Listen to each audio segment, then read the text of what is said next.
Throughout all of human history, there has been one constant throughout the variables of civilization's advancement: stories.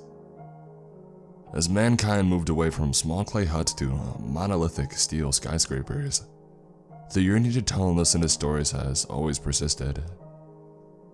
It's a way of not only growing and evolving the mind, it's a way of connecting with one another. Yet out of all the methods of storytelling that have evolved from the small carvings of stick figures along Neolithic walls, there's one in particular that seems to strike a nerve more than any other: legends of horror.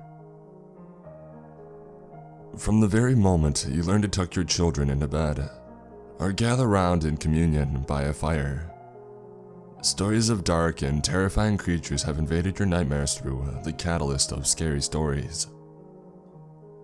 Many of these classics have become so immovable in human culture that they've transformed from mere tales of horror to urban legends.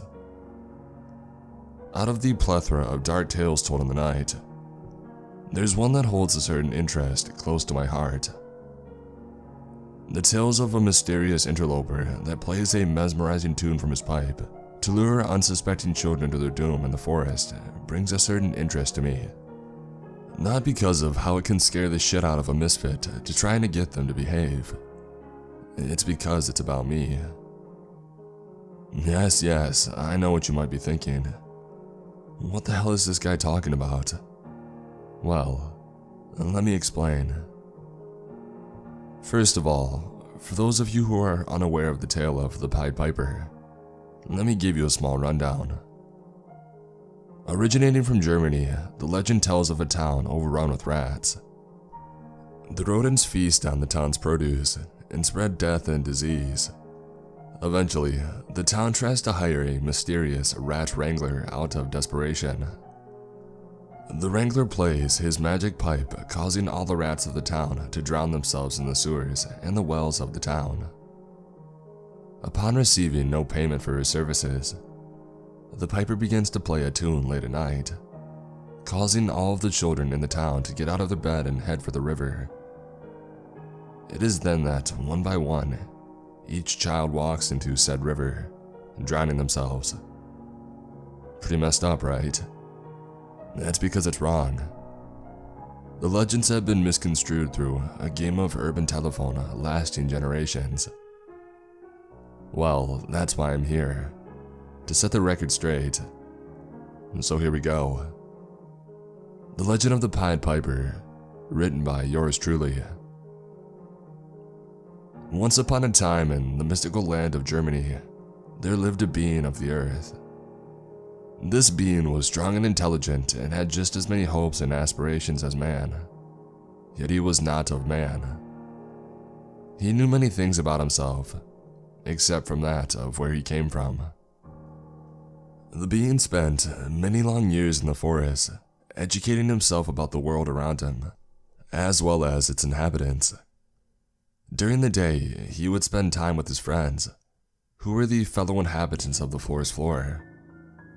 At night, he would take his musical pipe fashioned from the pine of the trees around him and play. Music was like a drug for the piper.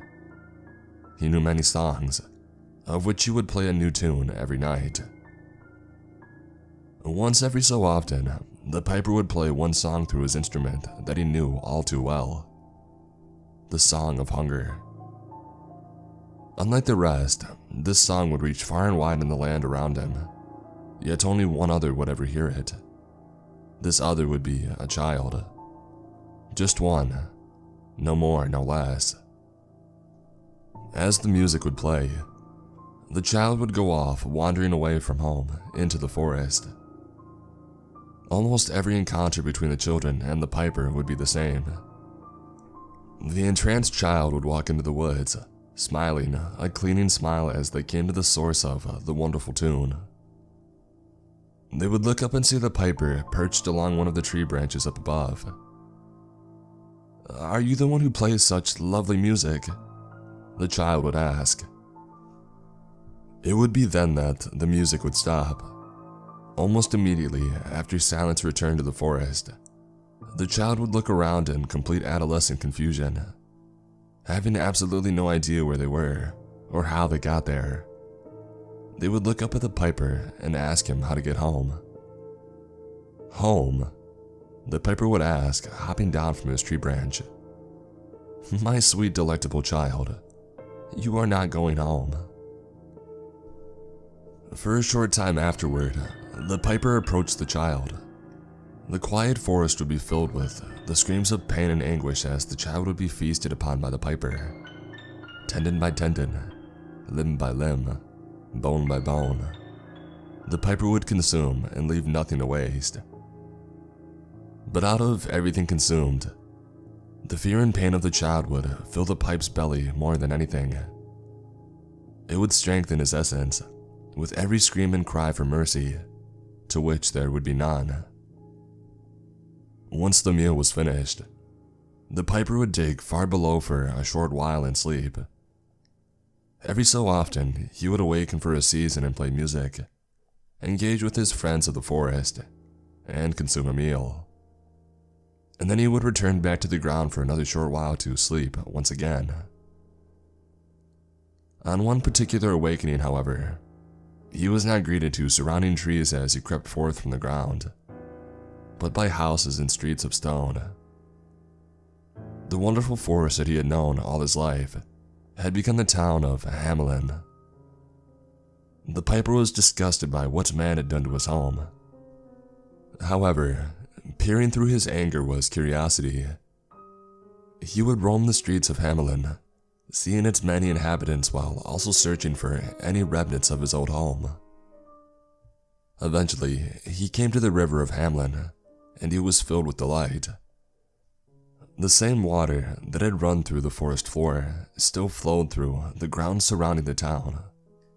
But all of this adventuring had done the piper in. His belly was grumbling. He was hungry. But the piper knew that he could not walk into the town of Hamelin and take a chow just because of his appetite. That was rude. And while men may have been rude, he was not. But he was angry. Angry at the perversion that man had done to his home. And so, as he sat on the outer banks beyond the town of Hamelin in the dark of the night, he smiled as a plan arose in his mind. That next morning, dawn arose over a Hamelin under siege by hordes of rats. The rodents themselves had arrived by another one of the piper's talented songs. Day by day for weeks, the people of Hamelin would try to stop and smash all of the rats, but to no avail. All hope for the little town had seemed lost, until one day the piper came strolling through the streets to the mayor's home. The mayor was weary and tired from the troubling invasion of the rats, but was overjoyed when the piper offered a solution. "For sufficient payment, I shall find your streets of the rodent infestation," the piper said with a smile. "Oh, but of course, anything for someone who could save our troubled town," exclaimed the mayor. That day, the piper walked out onto the streets of Hamelin and played another tune of his pipe. The music carried over all of the rats of the town as they safely evacuated the town, just as they had appeared. The townspeople rejoiced and clapped as their filthy streets were clean of rodents once again. Upon the completion of his work, the piper returned to the mayor for adequate compensation for his work. "How much coin for your service?" asked the mayor of Hamelin. "None," replied the piper. For a moment, the mayor was confused, until the piper continued. "I only asked for your child," the piper said with a smile on his face and a deeper grumbling in his belly. With a face of rage and disgust, the mayor threw the piper out of his home, as the people of Hamelin beat and bruised him until he left their town. It was here that the piper had been changed forever. For the first time in his entire life, he looked back at the distant town of Hamelin with revenge in his eyes. That night, the piper's song of hunger filled the air of Hamelin and lifted each dreaming child of the town out of their bed. In the midst of the twilight, the children murdered their parents in their sleep. The perfect betrayal as repentance for the betrayal of the Piper. Covered in blood, the children walked down the streets of Hamelin, carried by the soothing song of the Piper. As they came to the river outside of the town, one by one the children walked into the river. By dawn, every single child of the town floated in the bloody river of Hamelin, except for one. The son of the mayor, the Piper's payment. There and then, the Piper feasted once again, next to the river filled with the true pest of Hamelin. The child's screams carried far in the crisp morning air, yet there was no one left to hear it. With his belly full and the town emptied, the Piper dug himself a place in the ground to sleep once again for a short while. And unlike the wretched people of Hamelin, the Piper lived happily ever after. There we go. That's a nice story, isn't it? Even nicer that the whole thing is fixed. Of course, I hate that it took so many centuries for the director's cut of this story to even come to light, but I've been asleep for so long. And I have to say, I am quite impressed with the way the world has progressed in terms of technology and architecture. But I'm quite disgusted by the further perversion of this once green world. But at the end of the day, what can one lonesome Piper do in a world so vast and alien to him now? Well, I suppose we'll both find out together, now won't we? Well, I better go on and get off here. I'm getting hungry, and my pipe has been quiet for long enough.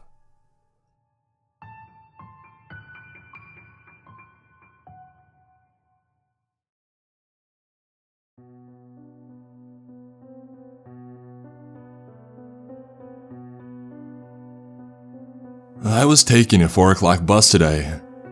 It was bus route F66, San Francisco to Phoenix. I was on my way to visit a friend who had just gotten a major surgery, and it was the cheapest way of travel that was available to me. I had taken buses to other cities before, and this wasn't a new thing to me. I got to the bus station about an hour early, just to make sure that I didn't miss the bus, since the only other one after that was 2 days from now and I couldn't wait that long. So I packed a few changes of clothes and some snacks, and I made my way to the bus station. I sat in a small waiting area inside a lobby type of a building, where there was an information desk with a screen that displayed all the bus routes and the times that they would be arriving. I sat down and I got out a book that I had brought with me, and I decided to read. After all, I had about an hour to kill. There was almost nobody else in the station other than one man who was asleep on the floor near the entrance, and an older couple who were sitting across from me. I had read for a little while and I had gotten really caught up in my book, when an announcement went off through the speakers. Bus F66 to Phoenix, Arizona will be arriving in 5 minutes. Again, that is bus F66. 5 minutes to arrival. I put my book back into my bag and I moved to a seat closer to the door. A few minutes later and the bus pulled up outside. I watched a few people get off and I quickly made my way out of the doors before I got stuck within the crowd of people who would be trying to make their way through the doors of the station. I walked towards the bus and I made it in without anybody crashing into me, and I walked up the 3 metal steps. There was no one in the driver's seat, but there were other passengers on the bus, probably from the previous group. I stuck my ticket into the machine and then I walked down the rows until I found a seat in the middle area of the bus, far enough away from the other people so I wouldn't be disturbed. I opened up my bag and I pulled out my headphones, and I felt the bus jerk as it began to drive away. I glanced up and I saw that the driver was back, and they must have gotten on in the time that it took me to find a seat. I put my headphones in and I scrolled through my playlist before just hitting shuffle. I looked around the bus. There were 6 other people on there, excluding me and the bus driver, so there were really 8 people in total. There was a woman sitting a few rows up from me. She was wearing a big floppy hat and I could see short strands of hair sticking out from underneath it. In the very first row was a man who was wearing a dirty tank top and a baseball cap. I had seen 2 other people sitting behind me, but I wasn't able to get a good look at any of them. The other 2 people were sitting together 2 seats over from me. I leaned my head back on the headrest and I closed my eyes. I don't know if I fell asleep, but the next thing I knew, I was being shaken awake by someone. What? I mumbled as I opened my eyes. My headphones had fallen out and I could still hear the music playing from them.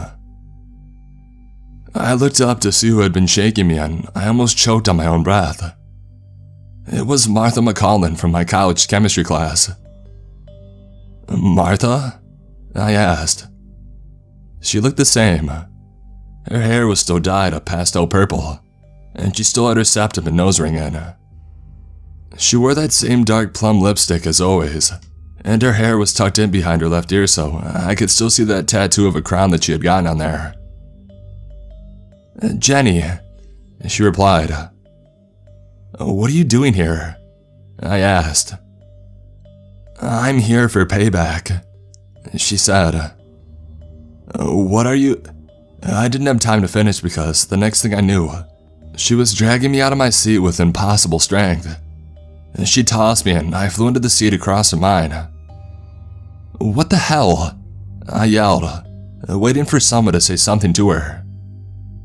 She walked over and she grabbed my hair, yanking my head upwards to look at her. This is for what you did to me at Eva's party, you bitch. Martha punched me in the left side of the face, but I managed to avoid the second punch by kicking her with both of my feet, which sent her flying down the row, until she stopped herself by grabbing onto one of the seats. I got up and I walked further down the row, crawling over the seats to put some space between us. What the hell are you talking about? I asked. I glanced around the bus, but everybody else seemed oblivious to the fight that was going on. You gave me that cookie with laxatives in it. I shit myself in front of Michael Carver. She charged at me again. This time she leapt over the seats and jumped on me, tackling me to the ground. I avoided most of her hits. Martha was never really a good fighter and I took a few boxing classes, but for some reason, she was weirdly strong. The whole time I was thinking that this had to be a dream, because there is no way that a 5'2" Martha McCollin would ever be able to tackle me, being 5'9" and outweighing her by a good 30 pounds. Stop, Martha, stop. I grabbed her arms as she sat on top of me, stopping her punches. The only way to stop me is to kill me, Jennifer, she sneered. I managed to get her off of me for long enough to get up and move away. I'm not killing you, Martha, I said. Then I guess I'm not stopping. She charged at me again, but this time she slipped on some of my blood and fell, hitting herself on the floor of the bus. I backed up further, waiting for her to charge at me again, but she didn't move.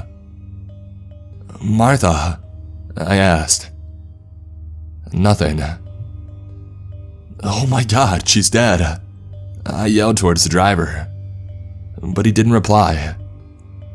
Hello, didn't you hear? She's dead. Again, no reply. Excuse me, are you just gonna leave a... I stopped when I looked down and I noticed that she was gone. Everything was gone. Martha, the blood, everything. Except for my injuries, those were still there. I waited to see if anybody else would say something, but no one did, so I made my way back to my seat. A few minutes later, the man that had been sitting in the first row got up. I looked up to see him walking towards me, and then I watched him stop right in front of mine. Can I help you? I asked. He stared at me and he didn't say anything. I looked at him, realizing that he looked familiar, but I couldn't quite place him. and then it hit me. "Mr. Murphy?" I asked. I grabbed onto the seat, using it to stand up. Mr. Murphy walked towards me. "What are you doing here?" I asked. He didn't respond. Instead, he pulled out a pocket knife and went straight for my hand, barely missing it and managing only to slightly cut the back of it. "What the hell?" "Oh, it was just a joke," he said in a mocking voice. "Shit," I mumbled. When I was a kid, my friends and I would always play jokes on Mr. Murphy. It was stupid kid stuff, like throwing toilet paper all over his house, putting dog shit on his front porch. It was my brother's idea, not mine. We once spray painted some of his windows black, and our parents made us give up our allowance to buy him new ones. We would always get in trouble, and of course, would try to get out of it by saying that it was all just a joke. "It's just a joke," he repeated now, standing in front of me. He chased me around the bus for a while, managing to only cut a piece off of my sweater, and that's it, before he finally sat back down in his seat, like nothing had happened. I got up and I headed to the front to complain to the driver, who was ignoring all of this along with the other passengers. I saw that Martha was back in her seat. I froze, but she didn't even seem to see me. I walked to the front and I tapped the driver on the shoulder. "Excuse me," I began.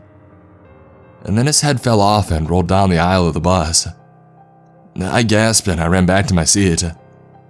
This had to be a dream. It had to be. I knew I was going crazy when the couple on the bus turned out to be my junior year boyfriend, Lance Tiller, and the girlfriend that he had cheated on with me, Lydia Foster.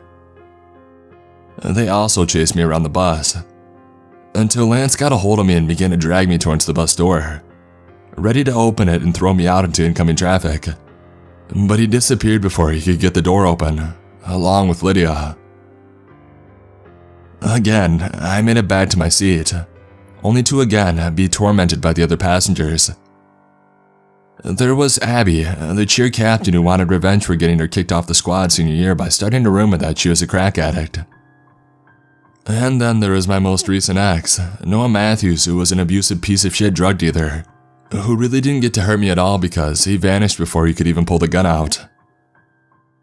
All the while, the bus rode on, controlled by a headless driver. We finally arrived in Arizona after what felt like forever, and the announcement shook me awake. Awake. I was awake. That meant that it had to all be a dream, right? I got up and I looked around the bus that was empty now. I grabbed my stuff and I ran off the bus and into the station, where there were about 10 or so people wandering around, waiting for their own buses. I sat down at the nearest bench and I let my bag drop off my shoulder. It slid down my arm and off my hand.